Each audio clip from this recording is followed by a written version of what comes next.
पहले मैंने एक यूट्यूब चैनल शुरू किया था, मिसलेनियस टू ट्रांसफॉर्मेशन, जिसमें मैंने कुछ कुछ अपनी अनुभूतियाँ साझा की थी अपने न्यू कट के साथ।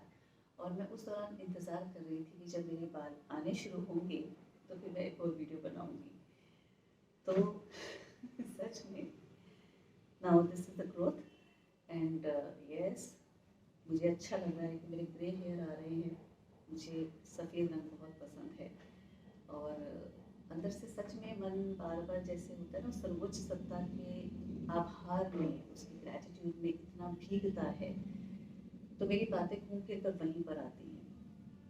हम दिनचर्या के सारे कार्य कर रहे होते हैं, जॉब करते हैं, बिजनेस करते हैं, डे टू डे अपना हमारा एक स्केड्यूल होता है, उसे जिसे हम फॉलो करते हैं, जिसमें बहुत सारी चीज़ें आ जाती हैं। लेकिन चलते फिरते कहीं ना कहीं घूमकर मेरी बातें या मेरे जैसे और भी जो अन्य लोग होंगे वहीं पर आती है कि वो सर्वोच्च सत्ता न जाने कब से हमें दे रही है, कितना हमें दे रही है, भर भर के दे रही है, लेकिन हमारी नज़र नहीं जाती। और ये ग्रेटिट्यूड भी इसलिए अंदर से आ रहा था बार बार कि जैसे ये जो ग्रोथ हुई है मेरे सर पे बालों की, इसके लिए मैंने कोई एफर्ट्स नहीं डाले हैं, कोई इनिशिएटिव नहीं लिया है कि मैं ये करूँगी तो मेरे बाल जल्दी आएंगे, कि ऐसे आएंगे, कि वैसे आएंगे। नॉर्मली जैसे सब करते हैं ना कि भाई थोड़ी केयर करनी चाहिए बालों की वगैरह वगैरह। तो यही मेरे अंदर में आ रहा था कि हमारी नज़र उस सृष्टिकर्ता की उस सृष्टि पर नहीं जाती जो वो हमारे बिना कहे ही कर रहा है। वैसे तो हमारे बिना कहे कर रहा है क्योंकि वो जानता है हमारे लिए क्या आवश्यक है और क्या अनावश्यक है।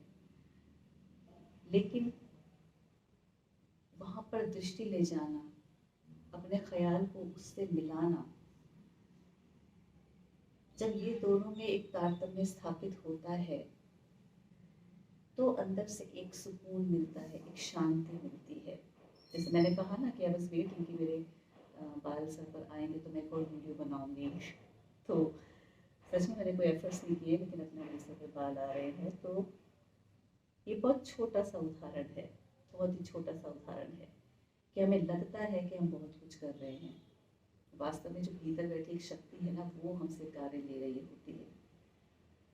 उसको बार बार हमें नमन करना होता है सच में। और देखते हैं आने वाली वीडियोस में और क्या आने वाला है। गीता का एक, जिसे कहते हैं कि श्लोक, यदि उसका कोई अर्थ हम समझ जाए, उसके अलग अलग अध्याय हैं, तो जीवन में बहुत कुछ देखने को मिलता है, सीखने को मिलता है। वास्तव में जीवन है क्या हम समझ पाते हैं। और उसमें हमेशा कहते हैं, जो दूसरा अध्याय है विषाद योग, विषाद योग जो अर्जुन की पीड़ा से जुड़ा है, तो वो कहीं ना कहीं हमें दिखाता है कि हम सभी के जीवन में यदि कोई पीड़ा जैसा क्या बोलते हैं, पीड़ा जैसी कोई स्थिति हमारे सामने आती है या हम ऐसा कुछ महसूस करते हैं, चाहे वो किसी भी प्रकार की हो, तो उसके दूसरी तरफ, उसकी बिल्कुल दूसरी तरफ साथ साथ एक निर्माण कार्य शुरू हो जाता है जिसका हमें नहीं पता चलता है। और वो कोई कोट कहीं पढ़ा था तो अंदर से यही लगा कि बात बड़ी छोटी सी है, मैंने सर पे बाल उगाने के लिए कुछ नहीं किया था, लेकिन स्वतः आ गए। हमारी उम्र स्वतः बढ़ती चली जाती है, हमारे शरीर का आकार एक सीमा तक स्वतः ही बढ़ता है। हाँ, उसका हम ध्यान जरूर रखते हैं कि हमें क्या खाना है, इसी तरीके से हमें किस संगत में रहना है, इसे भी हमें ध्यान रखना होता है। लेकिन वास्तव में पूर्णता पूर्ण एक विराट रूप में जो कार्य कर रही है शक्ति, वो हमसे बहुत छूती है, लेकिन वो हमारे भीतर ही है। भीतर भी नहीं, भीतर ही है, जिसके चलने से हम चल रहे हैं। तो यही लग रहा था कि कहीं ना कहीं पीड़ा से ही निर्माण प्राप्त होता है। ये हो गई बड़ी गहरी बात। और मैंने अभी थोड़ा सा, कहते हैं ना कि हम छोटी छोटी बातों को समझाने के लिए छोटे छोटे उदाहरण लेते हैं कि भारी पन्ना लगे, अरे बड़ी गहरी बात हो गई, सर बोझिल हो रहा है, सर में दर्द हो रहा है। तो मैं भरता बनाने जा रही थी, तो मैंने देखा ये बैंगन को भुना गया है, कहने को मैंने भुना है, लेकिन ये गैस पर भुना गया है। अग्नि नहीं होती तो ये बैंगन कैसे भुनता। और ये भुना क्यों गया है? क्योंकि इसके बाद भरता बनने वाला है। कई लोग को बैगन का भरता बहुत अच्छा लगता है। तो एक छोटा सा ट्विस्ट था कि थोड़ा मूड चेंज हो जाए, कहते ना थोड़ा सा चेंज कर लो, मूड चेंज हो जाए।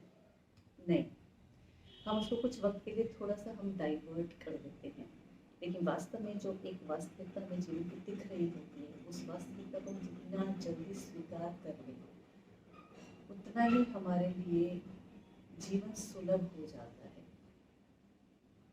और जिस विषाद योग की मैं बात कर रही थी, वो कहीं ना कहीं जाकर के 18वें अध्याय में विराम लेता है कि एक गहन शांति के लिए, एक विस्तृत धर्म की स्थापना के लिए अर्जुन का अशांत होना बड़ा आवश्यक था। अर्जुन का अशांत होना बड़ा आवश्यक था। और वो बार बार श्री कृष्ण से कह रहे थे कि सखा, मैंने अपने आप को तुम्हें समर्पित कर दिया है, तुम जानो तुम्हारा काम जाने।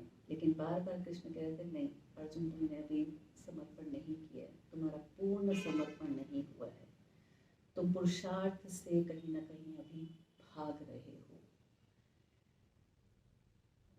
मैं नहीं जानती कि इस वीडियो को मैंने एक हल्के फुल्के तरीके से, एक हंसी में रिकॉर्ड करना था, लेकिन यकायक गीता के दूसरे और 18वें अध्याय की बात चल गई। हो सकता है इस वीडियो को जो देखें कहीं उनको इसकी कहीं आवश्यकता हो। कहते ना हम एक दूसरे से सीख रहे होते हैं, छोटी छोटी बातें हमें कहीं ना कहीं आगे बढ़ने के लिए प्रेरणा देती है। तो इसी तरह से बार बार कृष्ण कहते हैं कि तेरा पूर्ण समर्पण नहीं है और तेरा पूर्ण पुरुषार्थ नहीं है। तो अर्जुन समझ नहीं पा रहा था, अर्जुन समझ नहीं पा रहा था। बाद में जब उसे लगा कि वास्तव में मैं कुछ नहीं कर सकता, मैं सच में कुछ नहीं कर सकता, क्योंकि जो मेरे सामने युद्ध खड़ा है ये बिना मांगे का युद्ध है और मैं पूरी तरह से सरेंडर कर चुका हूँ सबके लिए। लेकिन फिर कृष्ण मुझे कह रहे थे तुमको युद्ध करना है, यदि तुम्हें बड़ी शांति चाहिए तो तुम्हें अपने इस भीतर में उस अशांति को पैदा करना होगा, क्योंकि उसका उद्देश्य है शांति, धर्म की स्थापना। तो हमारे जीवन में भी छोटी छोटी ऐसी बातें चलती रहती हैं, बड़ी बड़ी बातें चलती रहती हैं, भावनाओं से जुड़ी होती हैं। तो समझ में यही आया कि जब तक हम पूरी तरह से सरेंडर नहीं करते, समर्पण नहीं करते, तब तक हमें उस सर्वोच्च सत्ता से नई दिशा नहीं